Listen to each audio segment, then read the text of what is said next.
Let us begin at the beginning, with the fundamental error, the failure of imagination that consigns most men to a life of quiet desperation in this arena. They believe that attraction is something you stumble into, a bolt of lightning, a matter of chance, of luck, of being in the right place with the right haircut. This is the first and most fatal surrender, because it makes you passive, a waiting subject in your own life, hoping for a benevolent ruler, in this case, a woman's glance, her approval, her favor, to bestow a title upon you. You become a courtier vying for attention. And a courtier's position is always precarious, always at the whim of the sovereign. But what if I told you that you are looking at the entire board incorrectly?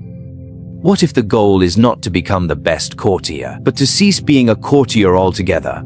To stop being a subject and to become the sovereign? This is the core of our first principle. We are not here to learn new ways to ask. We are here to forge the unshakable reality where asking becomes obsolete. We are here to cultivate a lure through sovereignty. Consider the prince in Machiavelli's time. A new ruler inheriting a fragile state, surrounded by rivals within and enemies without. His first task was not to make friends. It was not to be liked. His first and only task was to secure his position, to make his rule undeniable. He did this through a combination of strength, strategy, and perception. He made his power a fact of the landscape, as immovable as a mountain. And when power becomes a fact, people are drawn to it. They seek to align with it, to benefit from its stability, to be within its sphere of influence. They do not beg the mountain to notice them. They build their homes upon its solid foundation. This is your transformation, from the shifting sands of neediness to the bedrock of personal sovereignty. Your life, your time, your mission, your values, this is your kingdom. Most men let this kingdom fall into disrepair. They let the walls crumble. They allow invaders, laziness, distraction, the opinions of others to occupy their citadel. They then wander, homeless, into the marketplace, hoping someone will offer them a place to stay. And they wonder why the offer never comes. A sovereign's allure is not a tactic. It is an emission. It is the radiation from a core of purpose.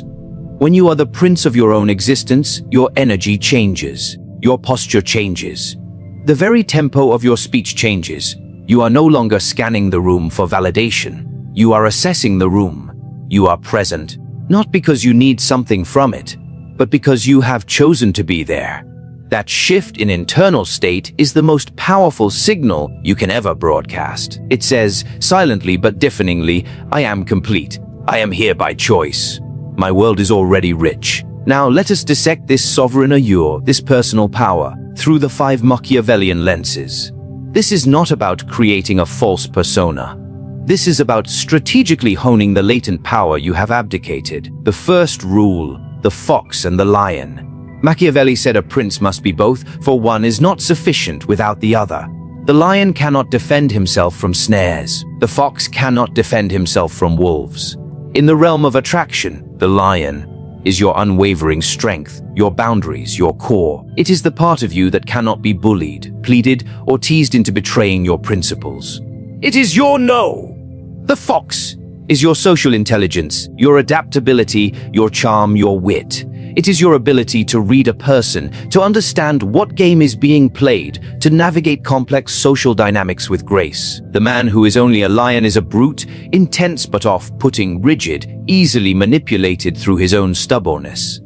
The man who is only a fox is a courtier, charming, agreeable, but ultimately seen as spineless, without substance. He is fun but not respected. The sovereign combines them. He enters a room with the quiet strength of the lion, and he engages with the cunning of the fox. He listens not just to words, but to motives. He adapts his conversation without compromising his stance. This duality creates mystery and depth. She cannot easily categorize him. He is safe, but not predictable. He is charming, but not without edge. He is, in a word, compelling. The second rule, it is better to be feared than loved. If you cannot be both, let us murder the misinterpretation right now. This has nothing to do with intimidation or cruelty. In the context of your kingdom, love is the fickle, warm feeling people have for the agreeable, the pleasing, the helpful courtier. It is based on what you do for them. It is conditional and easily withdrawn. Fear, in Machiavellian terms, is the respectful apprehension of crossing you, of losing your goodwill, your attention, your presence. It is born from a recognition of your power. Your mission is your kingdom's primary law. Your time is its treasury. Your self-respect is its border. When you guard these with the quiet, unshakable resolve of a sovereign, you command this type of fear. You are not cruel, but you are immovable on what matters. If your mission is to train at the gym at 6 a.m., a late-night distraction that jeopardizes that is not met with anger, but with a calm, principled no. This does not make you hated, it makes you respected. It establishes that your world has a structure, a gravity, and she must align with that orbit if she wishes to be part of it. She will not beg a doormat. She may, however, strive to earn a place beside a throne. The third rule: never deprive others of benefits you can confer, but deprive them of yours. The sovereign controls the economy of his attention. Your confidence, your humor, your insight, your vitality, these are the gold coins of your realm. A bankrupt prince is ignored. A prince who throws his gold into the streets is seen as a fool. The strategic sovereign is generous. He spreads goodwill. He engages. He shares his strengths. He makes people feel elevated in his presence. This is the conferring of benefits. But then, and this is the critical art, he withdraws. He returns to the governance of his kingdom. He is not always available. His attention is not a constant, begging stream. It is a rewarding, intermittent river. Scarcity creates value. By controlling the supply of your most valuable assets, your presence, your emotional engagement, you create demand. You become a destination, not a passing landmark. Her curiosity is no longer about whether you like her. It becomes about how to regain access to the experience of you. She begins to work for the currency of your attention. The fourth rule: the wise prince creates obligations. Machiavelli observed that men are tied more firmly by self-interest than by gratitude. This is a cold but powerful truth. How does someone benefit from being in your orbit? Not through empty flattery, but through tangible elevation. Do you make her world more interesting? Do your conversations challenge and stimulate her mind? Does your calm resolve offer a peace she doesn't find elsewhere? Does your social savvy open doors? Your value should be an active verb in her life. When she thinks of you, she should associate you with a feeling of being sharper, stronger, more alive, more secure. You have, in essence, given her a stake in your continued presence. The obligation is internal. She feels, I am better in his world. And from that feeling, a powerful desire to maintain that connection is born. You have not bound her with chains, you have attracted her by building a superior city. The fifth rule: fortune is a woman. Machiavelli's famous line is the capstone. It is necessary, if you wish to master her, to conquer her by force. The fool sees coercion. The strategist sees the essence of the metaphor. Fortune, like attraction, is not a passive force to be awaited. She is an active current that favors the bold, the decisive, the one who has the audacity to shape circumstance. You do not wait for the perfect moment to speak to her. You create the moment through your own action. You lead the interaction. You make the decision. This force is not violence. It is the force of will, the force of decisive action, the force of assuming the outcome you desire. The sovereign does not hope for a meeting. He commands the introduction. He does not wonder if she's interested. He engages and lets his sovereign reality, the one built on the previous four rules, do the work.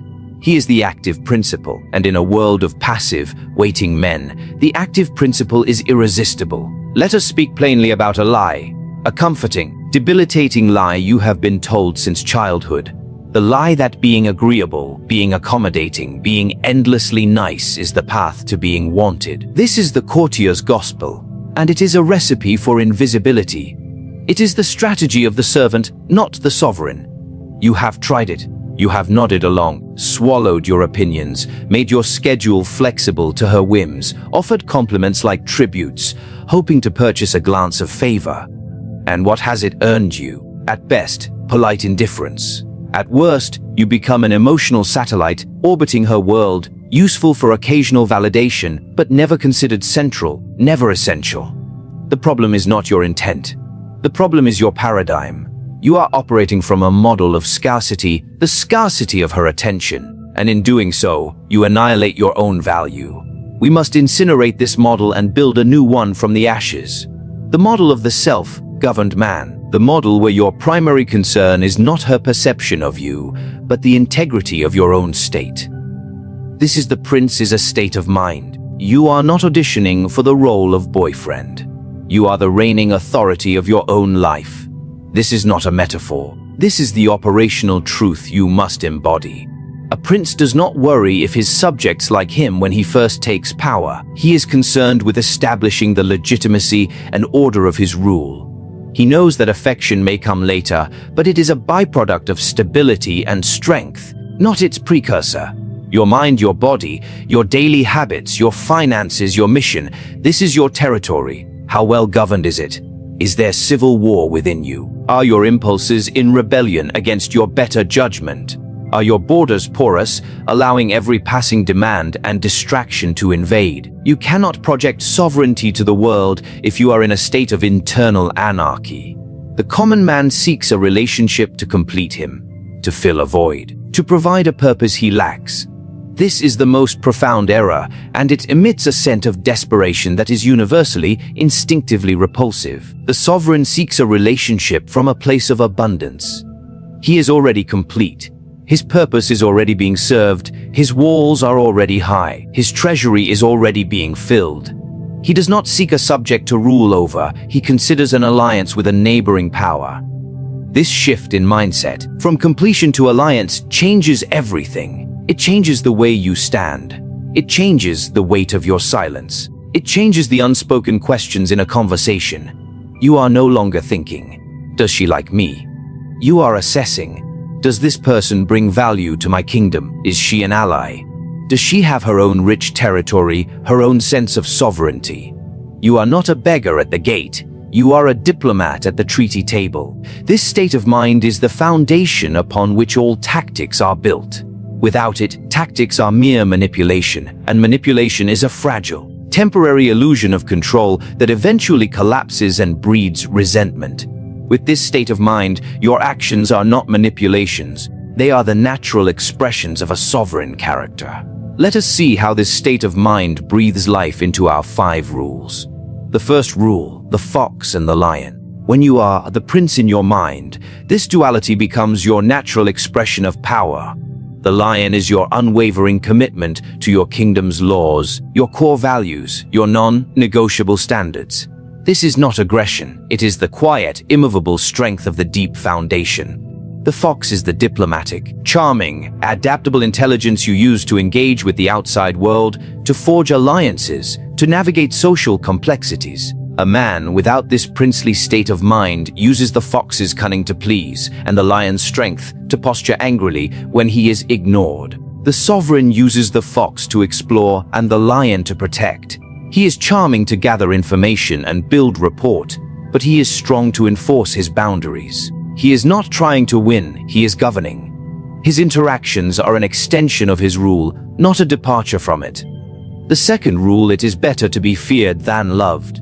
If you cannot be both. From the common man's perspective, this is a confusing puzzle. From the sovereign's mind, it is administrative policy. Love, in this context, is the fleeting affection granted to the useful courtier. Fear is the deep-seated respect for the authority and autonomy of the ruler. When your state of mind is princely, you understand that your priority is the security and prosperity of your realm. This means you must command respect for its institutions, your time, your word, your mission. You are not cruel, but you are consequential. Breaking a commitment to you carries a natural cost, diminished access. Disrespecting your boundaries results in a natural withdrawal of your diplomatic presence. This isn't a punishment you enact, it is the natural law of your kingdom being enforced. She does not beg for the love of a servant. She strives to maintain a favorable treaty with a respected power. The third rule, never deprive others of benefits you can confer, but deprive them of yours. The sovereign mind understands resource management. Your energy, focus, and presence are your kingdom's most vital resources. A bankrupt prince is powerless. A prince who squanders his treasury is a fool. Therefore, you are strategically generous. You confer the benefits of your confidence, your good humor, your insight. You are a source of value. This builds goodwill and strengthens potential alliances. But you never deplete your reserves. You must always return to the capital to attend to governance. You withdraw to reinvest in your own infrastructure, your health, your skills, your peace. This controlled scarcity is not a game, it is prudent statecraft. It ensures that your resources retain their high value and that you are never in a position of need. You create a dynamic where your attention is a valued commodity, not a free handout.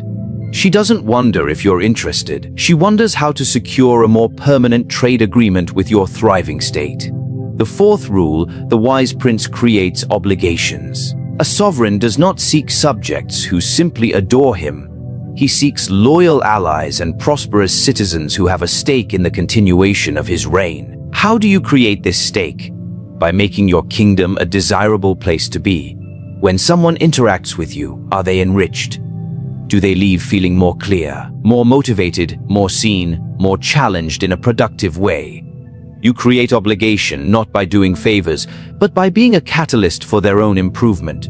You become a key trading partner in their emotional and intellectual economy. When she is with you, she feels like a better version of herself, sharper, wittier, more at ease. She now has a vested interest in your continued presence in her life because your presence improves her own condition. The obligation is to her own self-interest, which is the most powerful bond of all. She is not trying to win the prince's heart. She is seeking citizenship in his superior realm. The fifth rule, fortune is a woman. With the mind of a sovereign, this metaphor snaps into crystalline clarity. Fortune does not favor the hopeful. She favors the decisive architect. Attraction is not a lottery you enter. It is a territory you claim through action. The princely state of mind eliminates hesitation. You see a woman of interest not as a judge who will approve or deny you, but as a potential neighboring ruler with whom an alliance might be beneficial. Therefore, you do not wait for a sign. You make the diplomatic approach. You open communications. You lead the interaction with the calm assurance of one who is used to conducting state business. This force is the force of initiative, the force of assuming the mantle of leadership in the interaction. It is the natural behavior of a ruler. And in a world full of men waiting for permission, the man who acts with the quiet authority of a prince is the one who seizes fortune. He does not conquer her, he commands the moment, and she, recognizing the voice of authority, aligns with his will. So you have begun to understand the state of mind. The fortress is under construction. You are learning to be the sovereign, but a sovereign rules over something. He has subjects, an economy, a flow of resources. And here is where even aspiring princes fail catastrophically. They build the fortress, they sit upon the throne, and then they throw open the gates to any and all who pass by. They give away the keys to the treasury. They offer their throne as a common chair. In their desperation to be seen as generous, as available, as nice, they commit the ultimate strategic error. They make themselves common.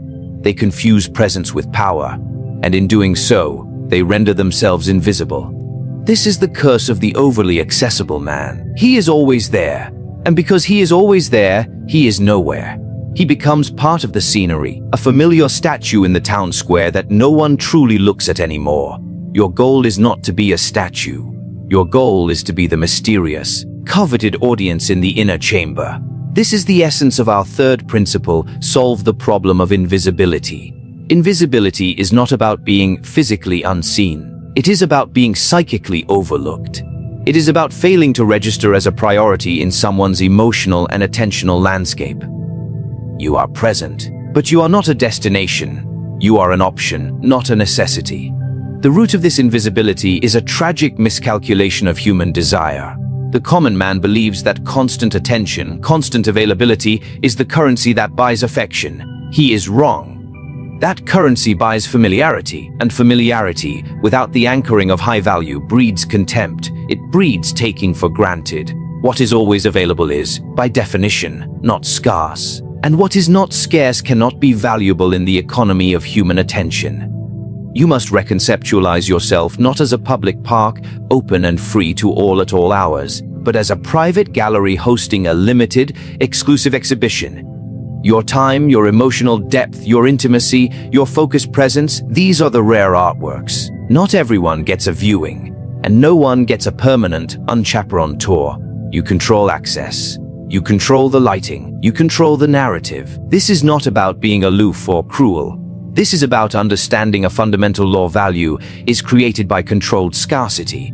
Water is abundant, and it is cheap. A diamond is scarce, and it is priceless. You must move yourself, in her perception, from the category of water to the category of diamond.